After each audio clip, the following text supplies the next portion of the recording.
قربانی کی، اس کا مال بھی دے دے۔ رسول اللہ صلی اللہ علیہ وسلم نے اس کا مال دیا۔ اب یہ مال لے کر حضرت ثابت کہتے ہیں خوش ہو جا، مال بھی مل گیا، بیوی بھی مل گئی، بچے بھی مل گئے، جا مدینہ چھوڑ کے کسی اور شہر میں نکل جا اور اپنی زندگی ہنسی خوشی گزار۔ یہ تھوڑا سا چلتا ہے اور چلتے ہی کہتا ہے ثابت ایک بات پوچھوں؟ کہا کیا؟ بربادی ہو تیرے لیے، اب کیا بات ہے؟ کہا وہ ہمارا بہت بڑا سردار تھا، کہا بن اسد، اس کا کیا بنا؟ کہا مسلمانوں نے قتل کر دیا۔ کہا قتل ہو گیا؟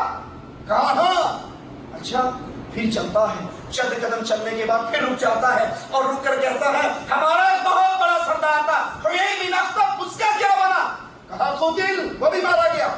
کہا اتنا بڑا سردار وہ بھی مارا گیا؟ کہا ہاں۔ پھر چند قدم چلتا ہے اور پھر چل کے رک جاتا ہے، کہتا ہمارا سردار عزال، بہت بڑا سردار، ہماری مدد کرنے والا، اس کے پیچھے ہم پناہ لیا کرتے تھے، اس کا کیا بنا؟ کہا وہ بھی مارا گیا۔ کہا اتنا بڑا سردار وہ بھی مارا گیا۔ پھر چند قدم چلتا ہے اور پھر رک کر سوال کرتا ہے ہمارا سردار بنی کعب بن قریظہ اور بنی عمر بن قریظہ، یہ دو بڑے سردار تھے چوٹی کے، ہماری مدد کرنے والے، ان کے ساتھ مل کر ہم دشمنوں پہ فتح پایا کرتے تھے، ان دونوں سرداروں کا کیا بنا؟ حضرت ثابت نے کہا دونوں مارے گئے۔ اب یہ رک کر سوچتا ہے، اس پہ حق آشکارا، اللہ کے نبی صلی اللہ علیہ وسلم کی حقانیت کو تو پہلے ہی جانتا تھا کہ اللہ کے نبی سچے رسول ہیں، ان کی سابقہ کتابوں میں ان کی نشانیاں موجود ہیں، اور اب دنیاوی طور پہ بھی ثابت ہو گیا، بڑے بڑے سارے سردار مارے گئے، مال سارا مسلمانوں کے قبضے میں، ان کی عورتیں لونڈیاں بن گئی۔ اب یہاں پر یہ کھڑا ہو کے اس کا دل و دماغ ایک جنگ لڑتا ہے، کیا کروں؟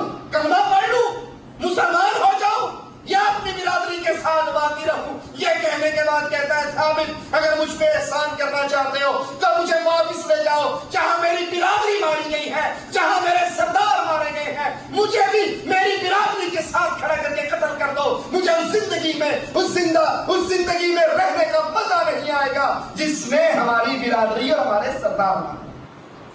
حضرت ثابت اس اندھے کو لے کر پھر رسول اللہ صلی اللہ علیہ وسلم کے پاس آگے، کہنے لگے اللہ کے نبی یہ کہتا ہے جہاں برادری مری ہے مجھے بھی وہیں مار دو، اور اس کا بھی قتل کر دیا گیا۔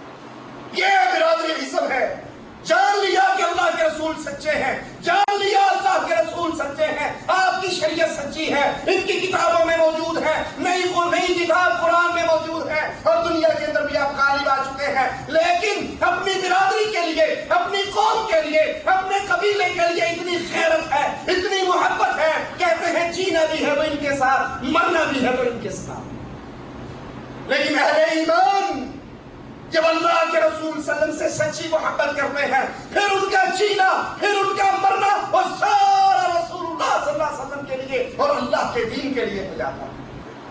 اللہ کے نبی علیہ الصلوۃ والسلام حکم دیتے ہیں مسلمانوں کو مکے سے ہجرت کرنے کا۔ اللہ کے نبی علیہ الصلوۃ والسلام کے صحابہ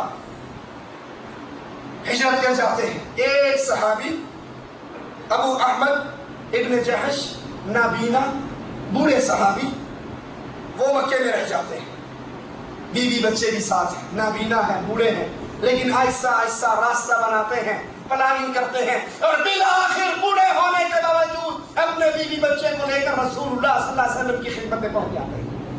عبد الرحمن ابن عوف رضی اللہ عنہ وارضاہ، بیوی کو ساتھ لیا، بچے کو ساتھ لیا، مال لیا، اللہ کے نبی صلی اللہ علیہ وسلم کی طرف نکلے۔ سسرال والے آگے جانا ہے جاؤ، ہماری بیٹی چھوڑ کر جاؤ، بیوی چھین لی، بیٹا چھین لیا۔ اہل مکہ نے کہا جانا ہے تو جاؤ، یہ مال تم نے مکے کی گلیوں سے کمایا، سارا مال یہیں پر چھوڑ کے جانا پڑے گا، مال بھی چھین لیا۔ رسول اللہ صلی اللہ علیہ وسلم کے پاس پہنچے، حال کیا ہے، نہ مال ساتھ، نہ بیوی ساتھ، نہ بچے ساتھ۔ پوچھا کیسے آنا ہوا؟ زبان حال سے کہا اللہ کے رسول صلی اللہ علیہ وسلم، مال بھی لٹ گیا، اولاد بھی لٹ گئی، بیوی بھی لٹ گئی، سب کچھ لٹوانا قبول کر لیا، لیکن آپ سے جدائی قبول۔ کہا عبد الرحمن اگر تیرا ایمان بچ گیا، اگر تیرا ایمان بچ گیا، سمجھ لے تیرا کچھ بھی برباد نہیں۔ اللہ کے نبی نے جس صحابی کے ساتھ ان کا بھائی بنایا، اس نے کہا یہ باغ ہے، اس کو آدھا آدھا کر لو، آدھا تم لے لو، آدھا میں لے لیتا ہوں۔ کہا اللہ تیرے مال میں برکت دے،